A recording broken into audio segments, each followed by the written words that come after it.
3 cards on a table stained with candle wax, and the shuffle, shuffle, shuffle that would not leave my skull for 47 days afterward.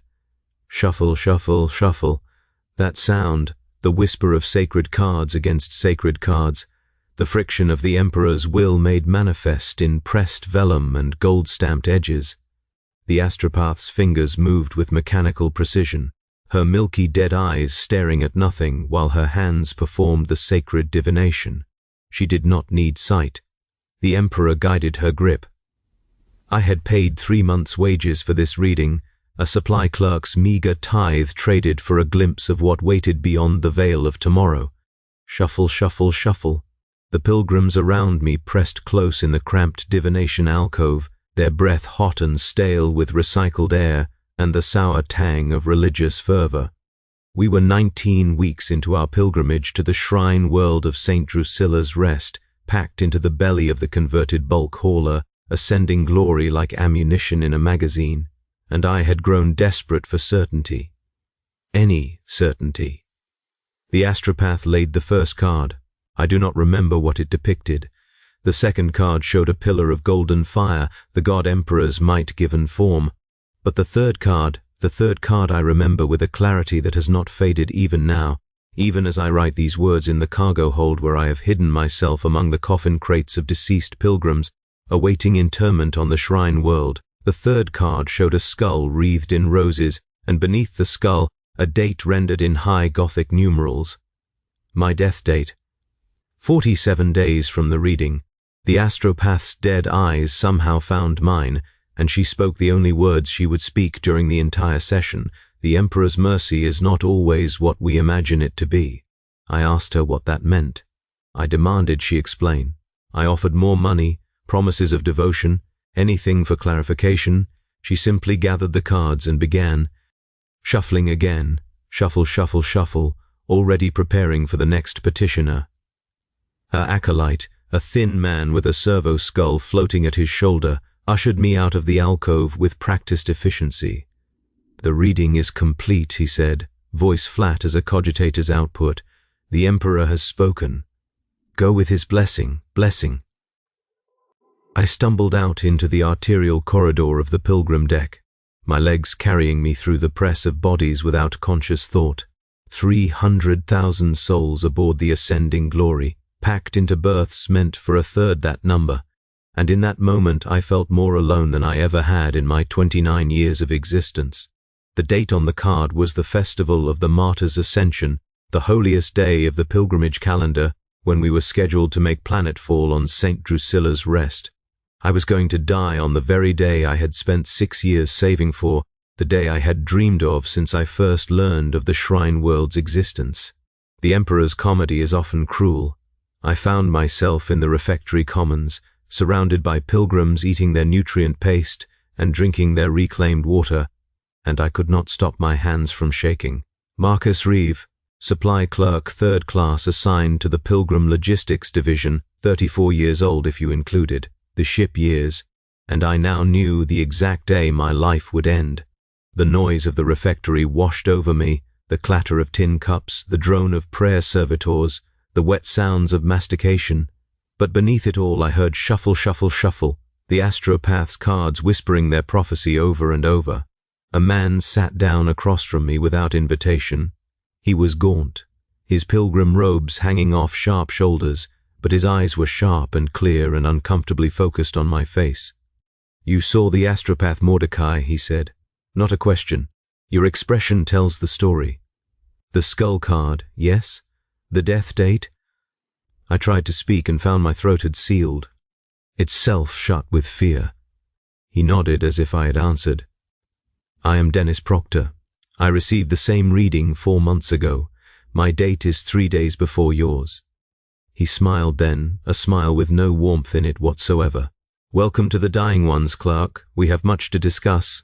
Dennis became my only friend in the remaining 47 days, 46, then 45. He introduced me to others who had received the skull card from astropath Mordecai, a small community of the doomed scattered throughout the pilgrim decks. There were 9 of us in total. Catherine Swanson, a retired Munitorum auditor making her final pilgrimage, to atone for a lifetime of penciling men and women into death. Earl Townsend, a former Underhive ganger who had found the Emperor late in life and sought his forgiveness on the Shrine World. Nancy Finch, a water recycler technician whose hands bore the chemical scars of a decade's labor and who wept quietly during our gatherings. The others I learned more slowly: Henry Cole, Beverly Turner, Raymond Price, Dorothy Kellum, and Paul Griffith. Each had their date, each had their skull card. Each had heard astropath Mordecai speak those same words: "The Emperor's mercy is not always what we imagine it to be." We met in a disused cargo section near the aft processing centers, gathering in the shadow of sealed containers whose contents had been forgotten by whatever manifest keeper was responsible for this voyage. The ship groaned around us constantly, its ancient bones protesting the strain of carrying so many souls through the hostile void. 44 days, 43. Dennis had theories. He had spent his months since the reading researching, interviewing other pilgrims, digging through the ship's cogitator archives with the help of a sympathetic junior tech adept. The skull card appears roughly once per 10,000 readings, he told us during one of our gatherings, his voice echoing off the metal walls. But Mordecai's rate is different. She produces approximately 3 times that frequency. Something about her divinations skews toward death. I asked if she was somehow corrupt, if the ruinous powers had touched her, and Dennis shook his head firmly.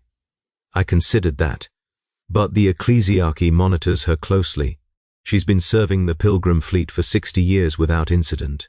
No, I believe she simply sees more clearly than most. The Emperor shows her what he wishes her to show. Nancy Finch spoke up, her voice barely above a whisper. Then why does he show her so much death? No one had an answer for that. Shuffle, shuffle, shuffle.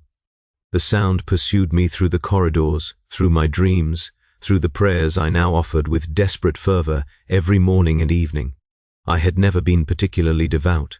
My pilgrimage was more obligation than calling, a family tradition I had inherited along with my grandmother's rosarius beads and my father's quiet guilt.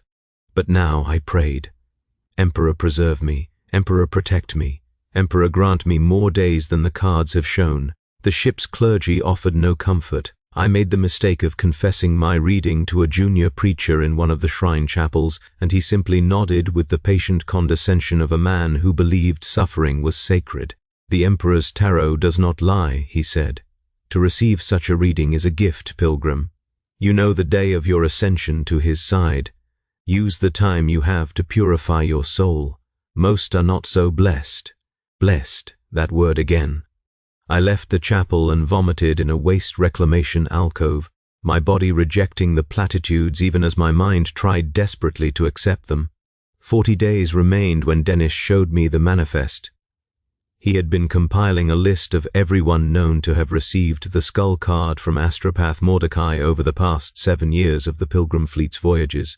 The list contained 43 names. Every single one of them had died on their predicted date. Not one soul had escaped the Emperor's judgment. Not one card had lied. I read through the causes of death while my stomach clenched into a frozen knot. Structural collapse during a hull breach, respiratory failure from a recyc system malfunction, trampling during a religious panic, murder by fellow pilgrim, suicide, accident, disease, execution by ship's Arbeits for a crime committed in the hours before the predicted death. The methods varied wildly, but the timing was absolute. Whatever date appeared on the skull card, that was the date the cardholder died. No exceptions. How is that possible? I demanded. How can the cards be so precise? Dennis's expression was carefully neutral. The Emperor's will shapes all things. Perhaps the cards simply reveal what he has already decided. Or perhaps, he stopped himself. Perhaps what? Nothing. A foolish thought. Tell me. He met my eyes and I saw something in his gaze that I had not seen before, something that might have been hope or might have been madness. In those days I was learning that the two could be indistinguishable. Perhaps the cards do not predict, he said. Perhaps they create.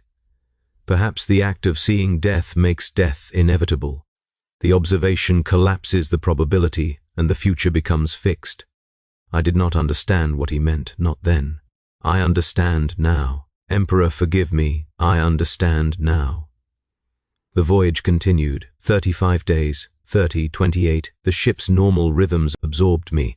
My duties as supply clerk, inventorying nutrient paste shipments and cataloging medical supplies for the infirmary, kept my hands busy, even as my mind spiraled through endless scenarios. I began noticing things I had previously overlooked.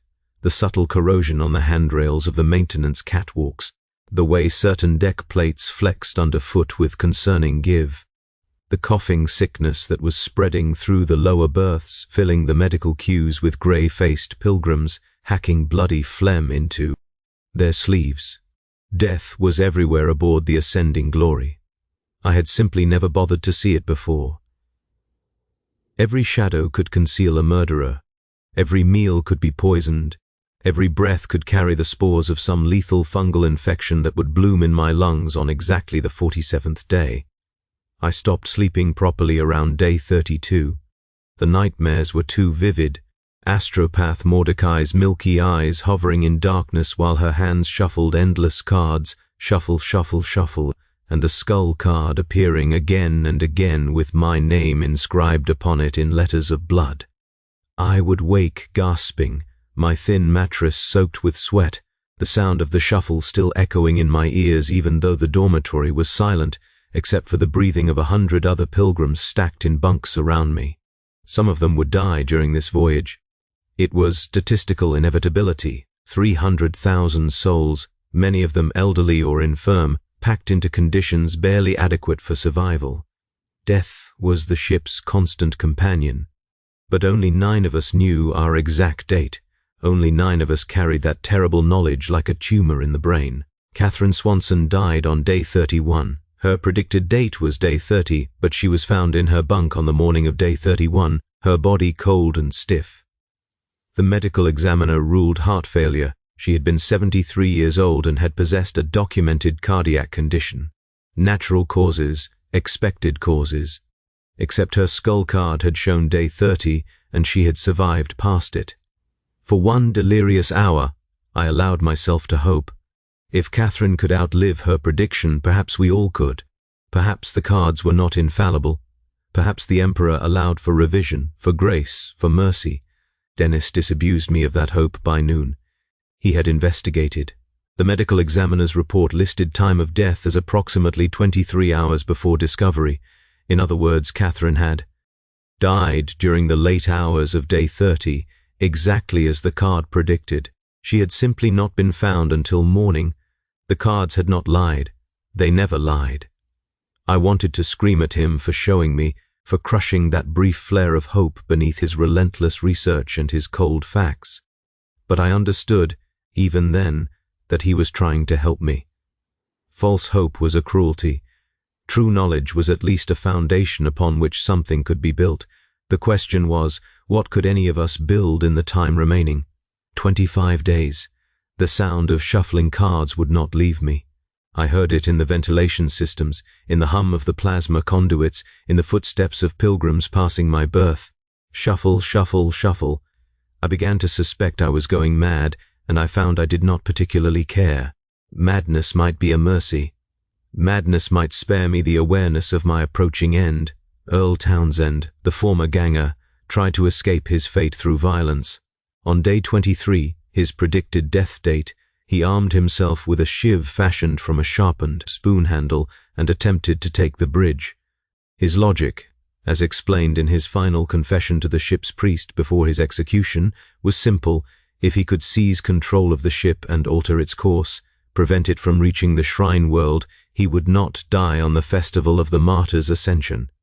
He would not be where the Emperor's tarot had predicted. He would break the prophecy through force of will and violence. He made it approximately 40 meters from his berth before the ship's armsman cut him down. The chrono stamp on his death certificate read 11 minutes before midnight on day 23. The cards did not lie. They never lied. I began to notice something strange about Astropath Mordecai's schedule. She conducted readings in 3-hour sessions 4 times per week, always in the same alcove on deck 7. But between sessions she disappeared. No one knew where she went. No one questioned it. She was an astropath, a sacred servant of the Emperor, and her movements were not for common pilgrims to track. But I questioned it. I had nothing else to do with my dwindling days except work my supply clerk duties and question everything I had previously accepted without thought. On day 20, I followed her. She emerged from her alcove after a session, her acolyte guiding her through the crowds with a firm hand on her elbow. She moved without hesitation despite her blindness, her steps confident and sure, and I trailed behind at a distance of 30 meters, ducking behind support columns and pilgrim crowds whenever the acolyte turned to scan their surroundings. They descended, level after level, down through the pilgrim decks and into the crew sections, and then deeper still, into territories I had never visited in my months aboard the Ascending Glory. The air grew colder, the crowds thinned to nothing, the corridors narrowed, and the illumination strips flickered with the uncertain light of poorly maintained systems. I lost them somewhere in the depths. One moment they were ahead of me, and the next moment I turned a corner and found only empty corridor stretching into darkness. I stood there, breathing hard, listening to the groan of the ship's bones and the distant heartbeat of its plasma drives, and I heard it again, shuffle, shuffle, shuffle. Not in my imagination this time, not the phantom sound that had pursued me since my reading, real cards shuffling in the darkness ahead of me. I followed the sound. I should not have. I know that now. I knew it then, in my gut, in the cold sweat that broke out across my back and my palms. But I had 17 days left to live, and the certainty of death breeds a strange kind of courage. What was the worst that could happen? I could die early. The sound led me through a section of the ship that should not have existed according to the official deck plans. I had memorized those plans during my first weeks as supply clerk. They were essential for my work, and I had always prided myself on my thoroughness. But this section appeared on no schematic I had ever seen. The corridors here were older, the metal darker, the air thick with the smell of something I could not identify. Incense perhaps, but sharper, more acrid. Something burned at the back of my throat with every breath. Shuffle, shuffle, shuffle. Closer now. I turned a final corner and found a door standing open, light spilling out into the darkness of the corridor. Through the doorway, I could see a room larger than any cabin on the ship, a chamber, really, with high ceilings lost in shadow and walls lined with something that glinted in the candlelight. Bones.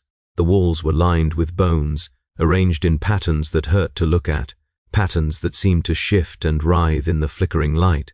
And in the center of the chamber sat astropath Mordecai, alone. Her cards spread in a spiral before her on a table of black stone. She was not blind. Her eyes, when she lifted her head to look at me, were clear and sharp and filled with something that might have been amusement. "Supply clerk Marcus Reeve," she said. "I wondered how long it would take you to find this place. Please, come in. We have much to discuss, and your time grows short. 16 days. I spent 3 hours in that bone-lined chamber while astropath Mordecai explained the truth that the ecclesiarchy had hidden for millennia. The Emperor's tarot did not predict the future. She confirmed what Dennis had theorized. The cards created it. Each reading was an act of sacred violence, a narrowing of infinite possibility into singular inevitability.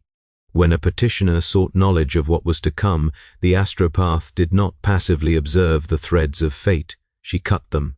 She pruned the branching paths of potential until only one remained, the one the cards revealed. "Most readings are benign," Mordecai explained, her fingers idly shuffling the deck as she spoke. Shuffle, shuffle, shuffle. That sound, I now understood, was the sound of reality being reshaped. A blessing for a journey, a suggestion for an auspicious date, the guidance of the Emperor's will in matters of commerce or war. These readings narrow possibility only slightly. The petitioner was always likely to prosper, or fail, or find what they sought. The cards simply confirm what was already probable. She laid out a card, the Golden Throne, symbol of the Emperor's eternal vigilance. But some readings cut deeper. When a petitioner asks about their own death, a question that should never be asked, a question that the ecclesiarchy officially forbids precisely because of what I am telling you. They invite the cards to sever all possibilities in which they survive past a certain point. The skull card is not a prophecy, it is an execution order, signed by the petitioner's own doubt and fear and curiosity. I asked why she performed such readings if she knew the consequences, why she killed us with her cards and her shuffling and her false pretense of divination. Mordecai's smile was patient, gentle, and utterly without warmth. "Because the Emperor wills it," she said. "Because humanity is weak and curious and cannot resist the temptation to know. Because every soul who receives the skull card is a soul who chose to seek forbidden knowledge, and such souls must be pruned from the garden of the faithful. I am not a murderer, clerk. I am a gardener. And you asked me to cut you down. I should have killed her." The thought crystallized in my mind with absolute clarity as I stood in that bone chamber listening to her explain how she had murdered Catherine Swanson and Earl Townsend, and all the names on Dennis's list, and all the names that had come before them. I should have wrapped my hands around her throat and squeezed until the shuffling stopped forever, but I did not. Partly because I was a coward, partly because killing an astropath, a sacred servant of the Emperor, would mean my own execution, and I was not yet ready to trade the hope of 16 remaining days for the certainty of immediate death. But mostly I did not kill her because I realized in that terrible moment that she was right. I had asked for the reading, I had paid for it, I had invited the cards to pronounce judgment upon me. Everything that followed was the consequence of my own weakness, my own inability to face the unknown without seeking to name it and quantify it and pin it to a date on the ship's calendar. I stumbled out of the bone chamber and found my way back to the pilgrim decks through corridors that seemed different than before, rearranged, as if the ship itself was alive and shifting its geometry to confuse me. By the time I reached my berth, I had convinced myself that the entire encounter was a fever dream, a hallucination born of stress and sleeplessness, and the constant shuffle, shuffle, shuffle that would not leave my skull. But I knew the truth. I had always known. I simply had not wanted to see it. Dennis was waiting for me in the cargo section where our group met. His expression was strange, eager and fearful in equal measure, his eyes bright with something that disturbed me. "I found it," he said before I could speak. "I found a way out." He had papers spread across a crate, handwritten notes and diagrams and excerpts copied from ancient texts. His research had led him to an obscure theological doctrine, a precedent from the age of apostasy, a loophole in the Emperor's cosmic accounting. The cards cut possibility, he explained, talking fast, his words tumbling over each other. They narrow the future to a single strand. But they can only cut what exists. They cannot cut what has already been sacrificed. I did not understand. He showed me. The doctrine was called the Sacrament of Preemptive Martyrdom. It held that a soul who willingly offered their life to the Emperor before their natural death, who chose to die in his service rather than waiting for fate to claim them, existed outside the normal flow of time. They had already surrendered their future. The cards could not cut what had already been given away. "If we die before our death date," Dennis said, "we break the prophecy. We prove the cards wrong. We demonstrate that the Emperor's will can be superseded by our own devotion. We become something more than victims. We become martyrs who defied the very architecture of fate." I stared at him. I stared at the papers. I heard shuffle, shuffle, shuffle in the distance, or in my imagination, or in the bones of the ship itself. "You're talking about suicide," I said. "I'm talking about transcendence," he replied. 12 days. I could not stop thinking about Dennis's proposal. Suicide was a grave sin in the eyes of the ecclesiarchy, the willful destruction of the Emperor's property, the rejection of his gift of life. But Dennis had found theological justifications, precedents, examples of saints who had chosen death rather than allow themselves to be used as tools of the enemy. The sacrament of preemptive martyrdom was obscure, almost forgotten, but it was real. It was a path, and paths were rare treasures in those final days. Nancy Finch died on day 11, her predicted date. Respiratory failure from a recyc system malfunction, exactly the cause of death that appeared in Dennis's list of past skull card recipients. The coincidence was too precise to be coincidence. I began to wonder if the ship itself was conspiring to fulfill the prophecies, if the cards did not simply predict but actively shaped the mechanisms of death, structural collapses, system failures, accidents and diseases and murders that occurred with clockwork precision on the exact days foretold. Was the ascending glory an engine of fate, a killing machine disguised as a pilgrim vessel, or was I simply losing my grip on rationality, finding patterns in randomness because my mind could not accept the alternative, that death was arbitrary and meaningless and would come for me in 17 days regardless of any conspiracy I might imagine?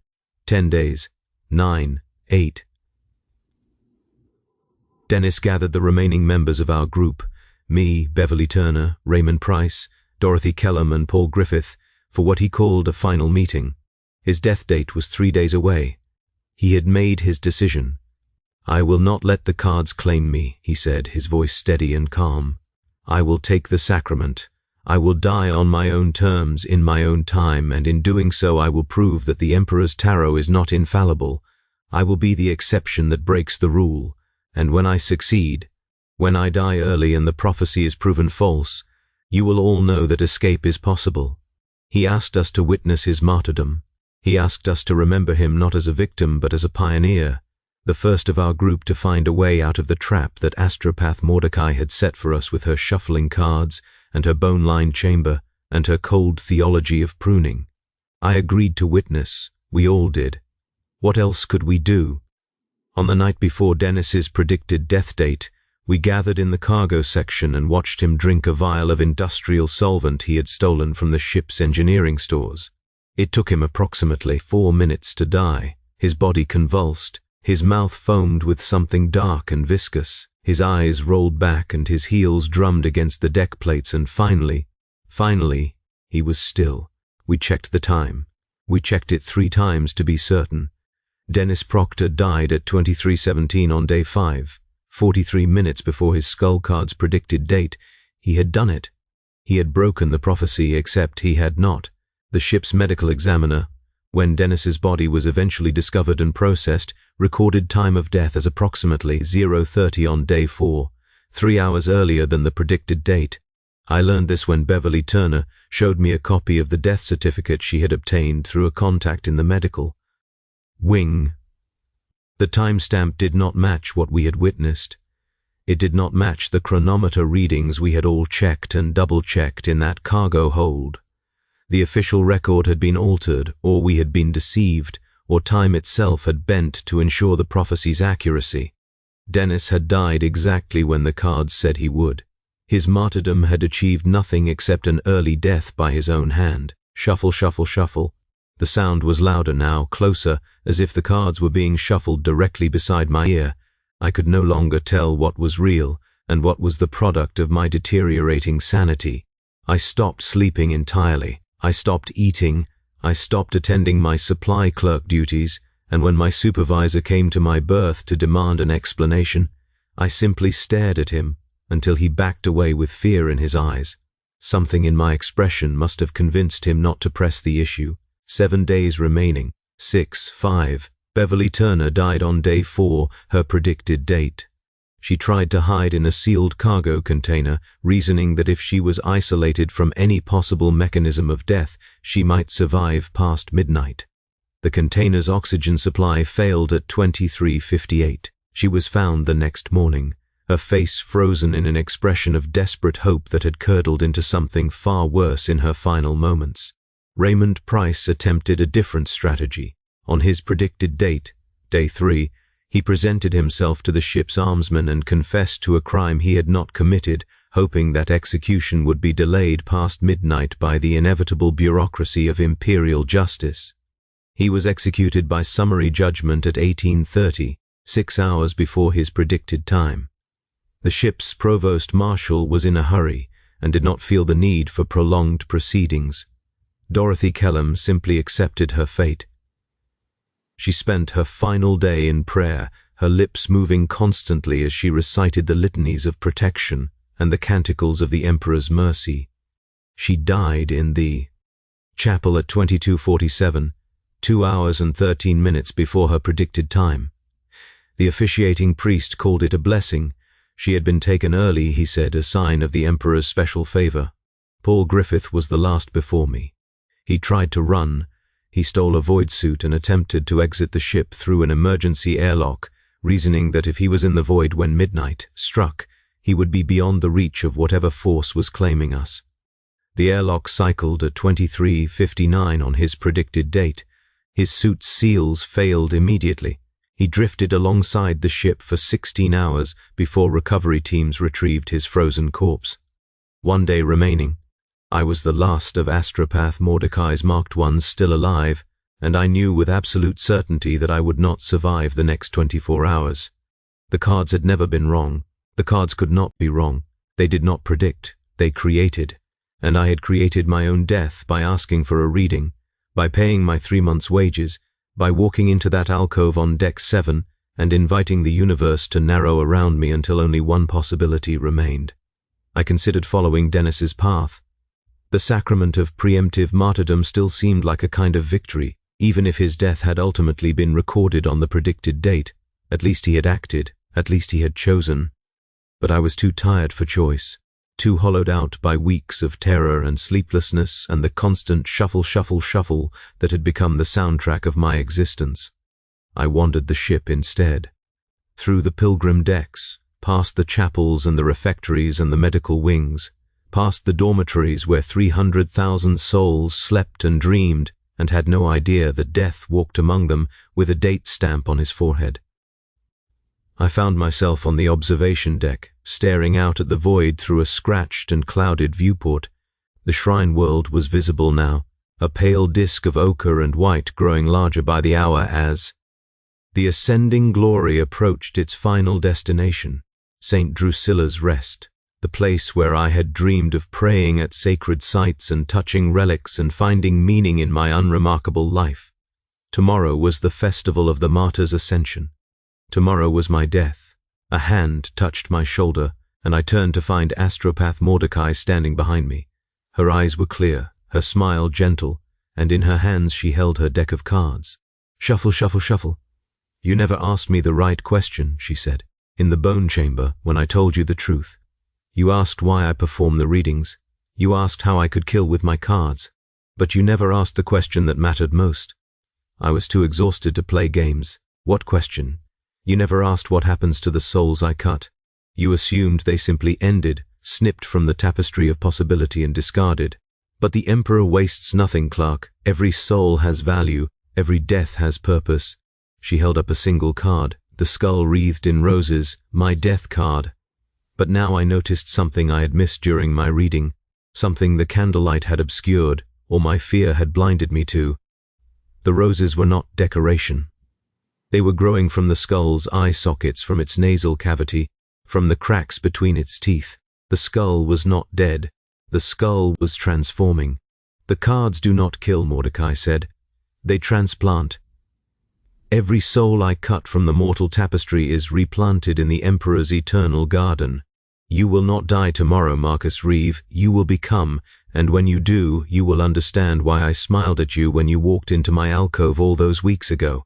I saw what you would become. I saw the rose that would grow from your skull. Shuffle, shuffle, shuffle. The sound filled the observation deck, filled my skull, filled the space between my thoughts until there was nothing left but the whisper of cards against cards against cards.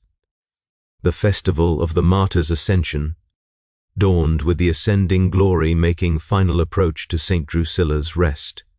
I had not slept. I had not moved from the observation deck, where I had spent the entire night staring at the death card Mordecai had left in my hands. The roses growing from the skull's cavities seemed more vivid now, their petals a deep crimson that bordered on black.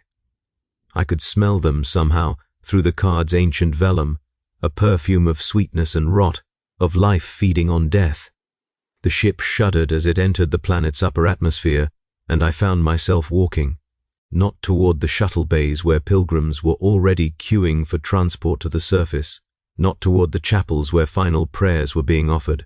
I walked down through the decks, through the territories I'd explored during my pursuit of Mordecai, down into the section that existed on no schematic and should not have been possible.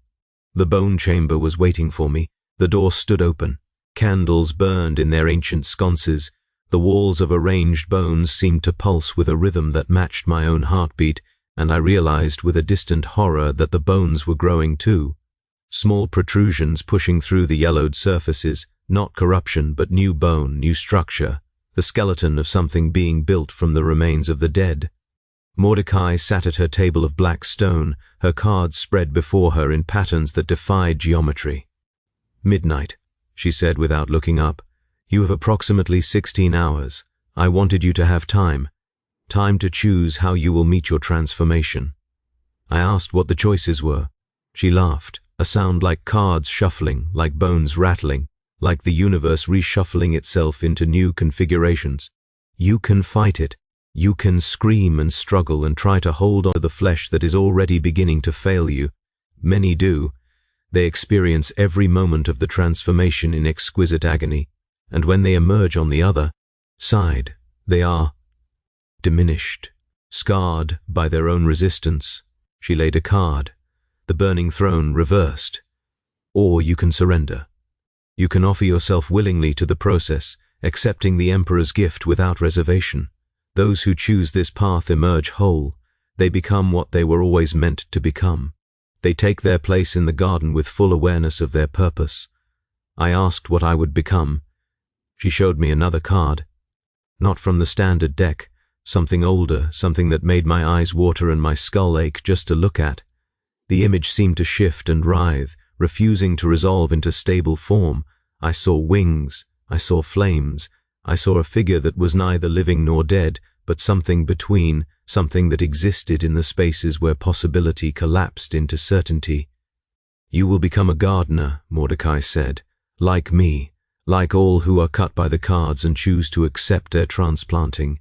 The Emperor needs souls who understand the weight of fate, who have felt its blade and survived its cutting. He needs hands to prune the infinite garden, to shape what is possible into what must be." Shuffle, shuffle, shuffle.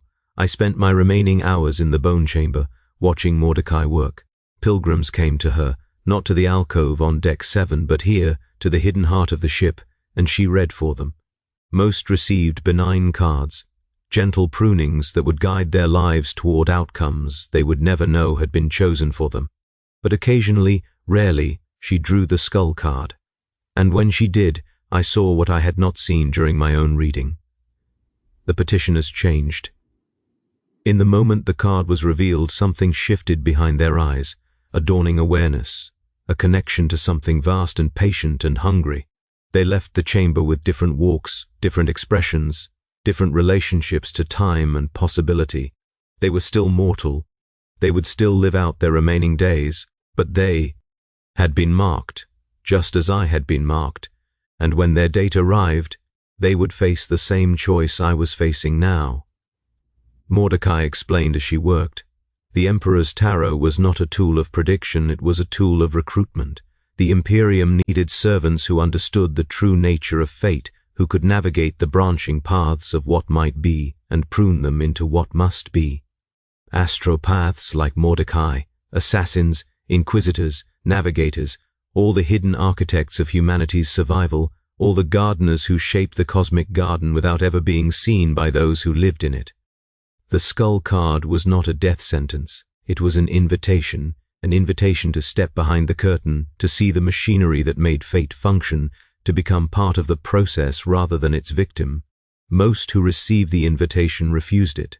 They fought, they ran, they sought loopholes and exceptions, and when their date arrived, they died screaming, their potential wasted, their transformation aborted before it could complete.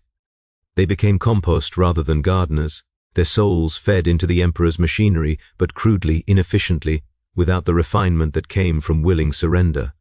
Dennis had almost broken through. His sacrament of preemptive martyrdom had been the right idea, the right instinct, surrender before death, not escape from it. But he had surrendered to the wrong thing. He had offered himself to oblivion rather than transformation, and so oblivion was what he received. The hours passed, the ship made planetfall. Somewhere above me, pilgrims were streaming onto the sacred soil of St. Drusilla's rest, fulfilling the dreams they had carried across the void. I would never join them. My pilgrimage had ended in a bone chamber at the heart of a ship that was not really a ship, listening to the shuffle of cards that were not really cards, preparing for a death that was not really death. The chronometer in the chamber's corner ticked toward midnight. I felt the change beginning, a pressure behind my eyes, a loosening in my joints, a strange warmth spreading through my organs. My body was preparing to become something else, and I had a choice to make. I thought about fighting. I thought about screaming, about clawing at my own flesh to drive out whatever was growing inside me, about dying as Dennis had died, on my own terms, by my own hand, refusing to be gardened. I thought about Catherine Swanson and Earl Townsend and all the others who had struggled and failed and fed the Emperor's machinery with their unrefined agony. But I also thought about Mordecai's smile when she looked at me, not cruelty, not mockery, recognition.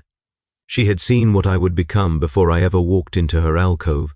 She had known and she had smiled, because she had seen the rose that would grow from my skull. Shuffle, shuffle, shuffle. The sound was inside me now, inside my bones, inside the space where my thoughts used to live. The cards were not predicting my death. The cards were arranging my birth. Midnight arrived, my body seized, my eyes burst. Something grew in the hollows they left behind, not roses, not yet, but the roots of what would become roses given time and cultivation. I felt my consciousness fragmenting, scattering like a deck of cards thrown into the air, and for a terrible eternal instant I was everywhere and nowhere, every possible version of myself simultaneously, and I understood what the tarot actually was. Not prediction, not creation, translation. The cards translated human intention into cosmic architecture. Every reading was a collaboration between the petitioner's desire and the universe's structure, a negotiation between what the mortal wanted and what reality could accommodate. When I asked about my death, I had offered the universe permission to define my ending, and it had accepted my offer. But death was not ending, death was not nothing. Death was a doorway, and I had spent 47 days, dreading a threshold that had always been an invitation. The bone chamber dissolved around me, or I dissolved around it. The distinction no longer had meaning. I saw the ascending glory from outside, a speck of metal drifting in an ocean of stars, 300,000 souls suspended in its gut, like seeds waiting to germinate. I saw St. Drusilla's rest below, pilgrims streaming across its sacred soil, and I understood that every one of them was being cultivated, pruned, shaped toward outcomes they would never perceive. I saw Mordecai at her table, shuffling her cards, waiting for the next petitioner who would ask the forbidden question. And I saw myself, what I had been, and what I was becoming, and I made my choice. I surrendered, not to death, not to fate, not even to the Emperor precisely, though I knew that what I was becoming would serve his purposes in ways I could not yet comprehend. I surrendered to the process itself, to the transformation, to the rose that wanted to grow from the skull of what I had been. The agony was absolute, the ecstasy was absolute. For an endless moment that might have been seconds or centuries, I existed in both states simultaneously, feeling my humanity burn away and something new emerge from the ashes. When it was over, when the process was complete, I opened eyes that were not eyes and saw a universe of branching possibilities laid out before me like an infinite garden. The shuffle of the cards was not a sound anymore. It was the rhythm of reality itself, the constant rearrangement of what might be into what must be. And I was part of that rhythm now. Mordecai was waiting for me in the bone chamber that was now my home. Her smile had changed. It held recognition of a different kind now, the acknowledgement of an equal, a fellow gardener in the infinite garden. She offered me a deck of cards. They felt like extensions of my own fingers, my own will, my own connection to the machinery that made fate function. Your first reading is waiting, she said. A pilgrim has asked the forbidden question. She wants to know when she will die. I took the deck. I shuffled, shuffle, shuffle, shuffle, and now the sound was coming from my own hands, my own movements, my own participation in the endless process of cultivation. I walked to the alcove on deck 7. A woman was waiting, a supply clerk 3rd class by her insignia, someone not so different from who I had been 47 days ago. She had saved 3 months' wages. She had dreamed of certainty. She wanted to know. I sat across from her. I shuffled the cards, shuffle, shuffle, shuffle, and I felt the universe rearranging itself around her question, possibility narrowing, fate taking shape. I laid the first card, the second, the third. The skull wreathed in roses stared up at us from the table, and beneath the skull, a date in high Gothic numerals, 49 days from now. The festival of the shepherd's sacrifice. I met her eyes, and I saw the fear dawning in them, the same fear I had felt all those weeks ago. I saw her future, the weeks of terror she would endure, the paranoia, the desperate search for escape. I saw her standing in the bone chamber at midnight on her 49th day, facing the same choice I had faced, and I smiled, because I knew what she would become if she chose correctly. I knew the rose that would grow from her skull. The Emperor's mercy, I said, and my voice was not my voice anymore, not entirely, is not always what we imagine it to be.